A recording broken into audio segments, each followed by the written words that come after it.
Most people believe aging happens slowly over decades, that it's the result of time passing, genetics, or simply how life goes.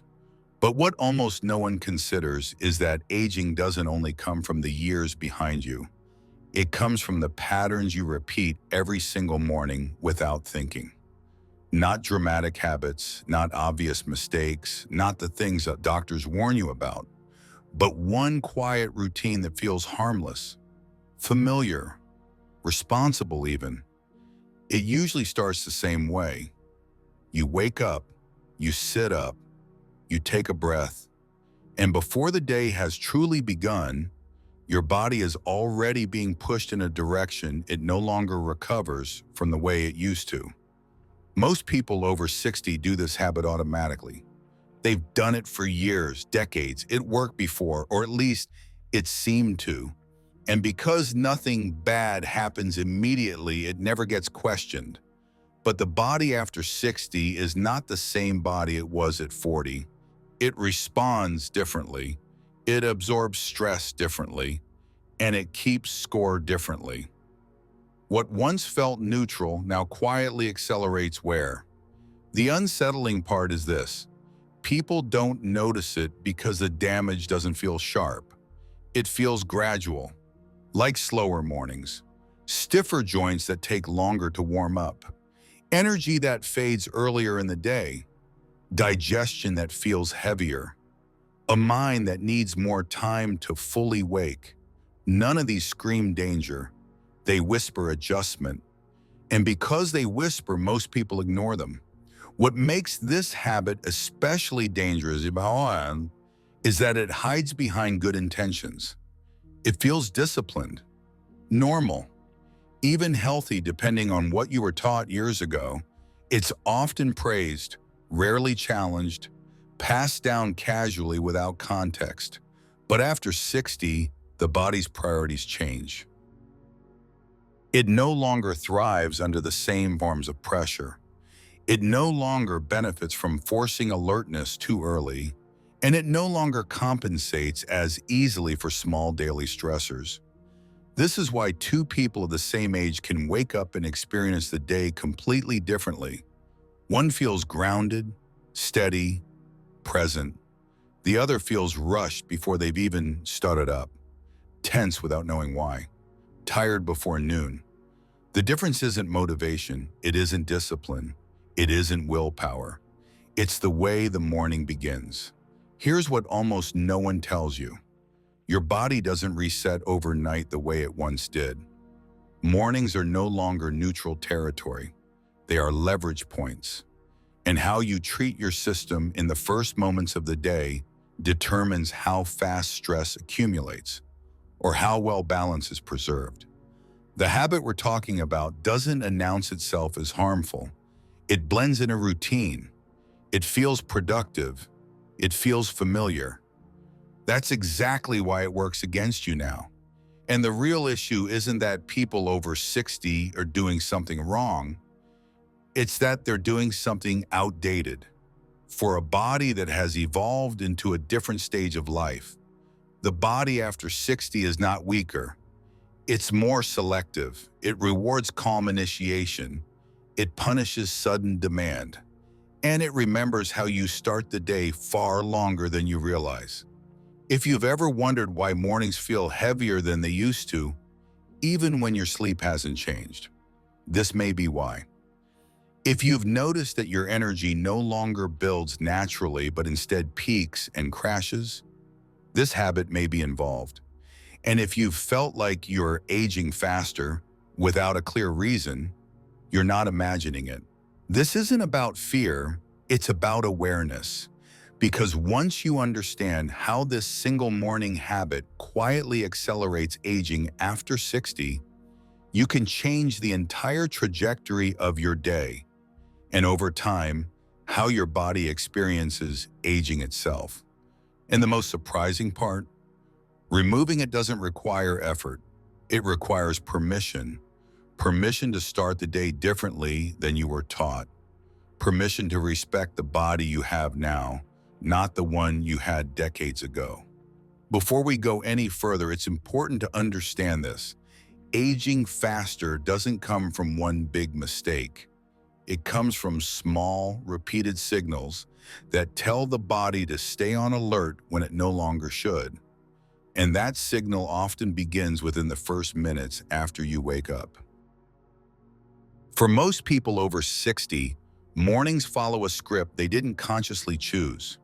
It was learned slowly, over years of repetition, shaped by work schedules, responsibilities, and the idea that productivity begins the moment your eyes open.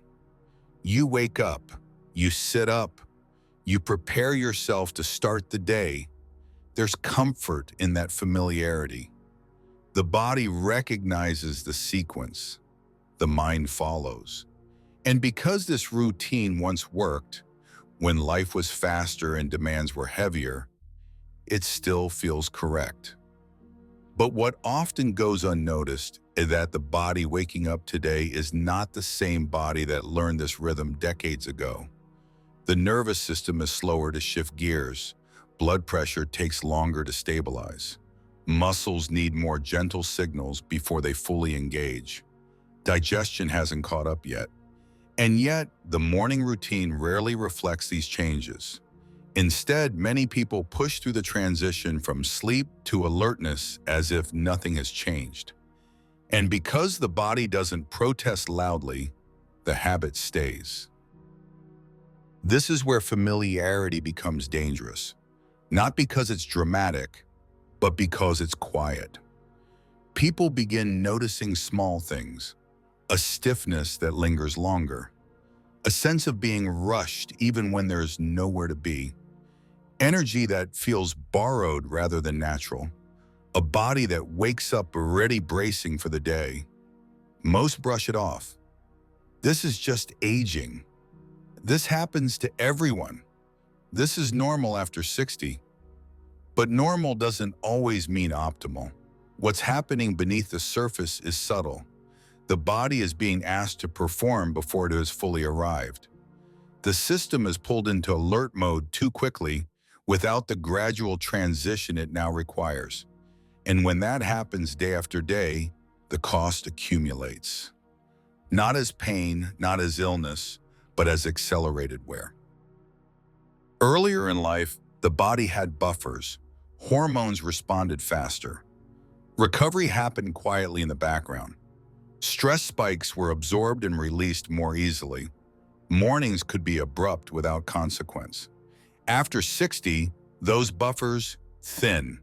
The nervous system becomes more sensitive to abrupt signals.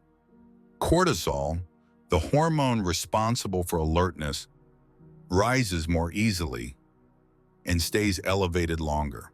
Blood sugar responds more sharply. Muscles tighten faster and release slower. This doesn't mean the body is failing. It means it's asking for a different conversation. But the habit doesn't change because no one told us it should. So the body adapts the only way it knows how, by aging faster. There is one specific action that triggers this entire chain. Most people do it within minutes of waking. Some do it while still half asleep. Others treat it as a reward, a ritual, a necessity. It signals urgency to the nervous system. It pulls the body forward before it's grounded. It creates artificial alertness before natural energy has time to rise. And here's the important part. It doesn't feel harmful. It feels helpful. That's why it survives. But after 60, the body interprets it differently than it once did. What used to stimulate now strains. What used to wake you up now wears you down. What once felt neutral now pushes the system into premature stress mode. Still, most people defend it fiercely, not because it's good, but because it's familiar. Think about your mornings honestly. Do you feel fully present before the day begins? Or do you feel propelled into motion? Do you ease into alertness? Or do you jump straight into stimulation? Many people over 60 wake up already tense without realizing it. The body hasn't been threatened. yet it behaves as if it has. That's not anxiety, that's conditioning, and conditioning can be changed, but only after it's seen. The habit is consuming stimulants, especially caffeine, immediately after waking. Coffee, strong tea, energy drinks, even healthy versions that promise clean energy. For years, this habit felt like fuel, a way to jumpstart the day, a harmless pleasure. But after 60, the body's relationship with stimulants changes. Caffeine triggers cortisol release. In a younger body, this spike aligns with natural rhythms. In an older body, it stacks on top of an already elevated morning cortisol level, pushing the system into overstimulation before balance is established. The result isn't energy, it's strain disguised as alertness. When caffeine hits too early, the nervous system stays in a heightened state longer than necessary. Blood sugar fluctuates more sharply.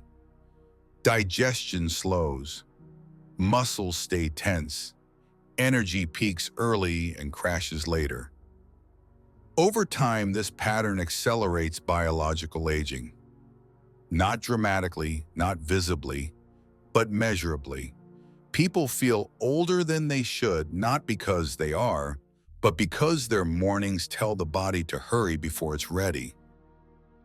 The problem isn't caffeine itself, it's timing. After 60, the body needs grounding before stimulation, calm before demand, stability before alertness.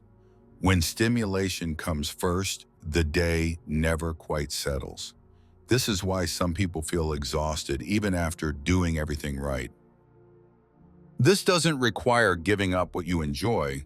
It requires delaying it, allowing the body to wake naturally, hydrating first, moving gently, letting cortisol rise and fall as intended before adding stimulation.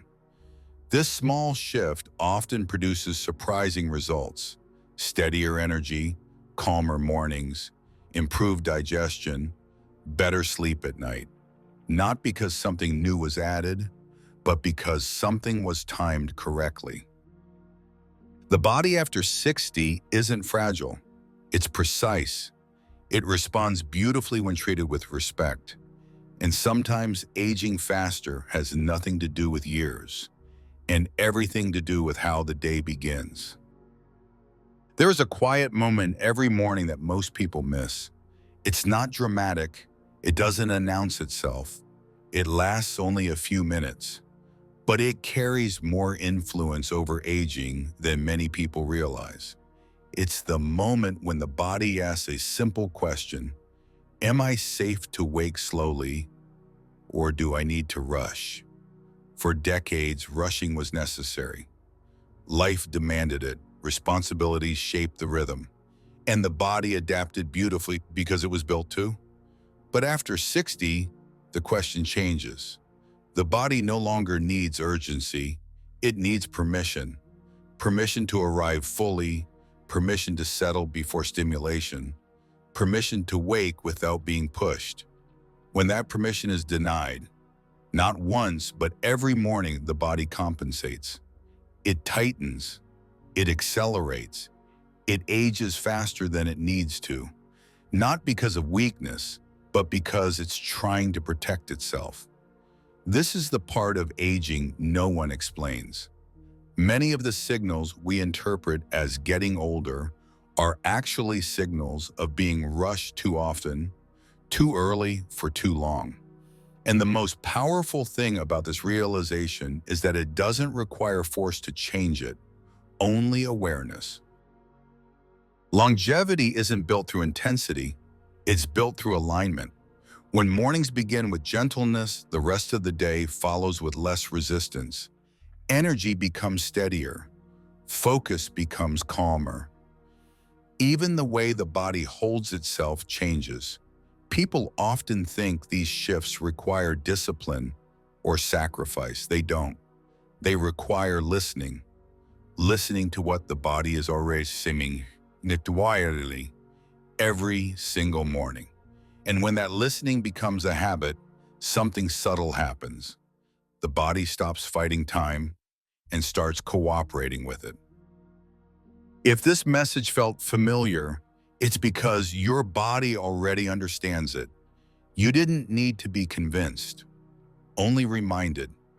There are many small patterns like this that shape how we age. Most of them aren't loud. They don't appear in headlines. They don't come wrapped in trends. They live in daily routines, in timing, in what we rush, in what we allow. This space exists for people who sense that aging doesn't have to be aggressive and that vitality doesn't need to be forced. Here, the focus isn't on fighting the years, but on moving with them more wisely. If you find yourself returning to these reflections, it's not by accident. It simply means you're paying closer attention now. And that alone is one of the most powerful longevity habits there is.